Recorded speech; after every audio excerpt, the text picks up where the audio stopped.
بسم اللہ الرحمن الرحیم۔ السلام علیکم ناظرین، آج بڑا ایک چھوٹا سا موضوع، مختصر سی ویڈیو، اگر سمجھ آئے تو میرے چینل کو بھی سبسکرائب کرنا نہ بھولیے گا۔ پارٹ ٹائم جاب، فارغ وقت کو کیسے کارآمد بنایا جائے۔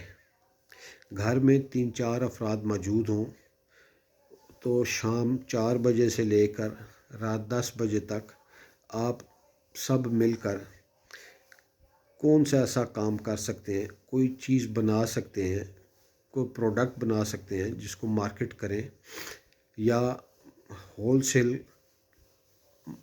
سامان خرید کر اپنے قریب والی مارکیٹ کیپچر کر سکتے ہیں۔ اپنے آپ کو مصروف رکھیں، اپنی مصروفیات بنائیں، پارٹ ٹائم جاب کریں، کوئی کام کریں تاکہ اس مشکل وقت میں مہنگائی پر قابو پایا جا سکے اور آپ کے گھر کے اخراجات میں توازن لایا جا سکے۔ اللہ آپ کو آسانیاں دینے والا بنائے۔ اس ٹاپک پہ سوچیں۔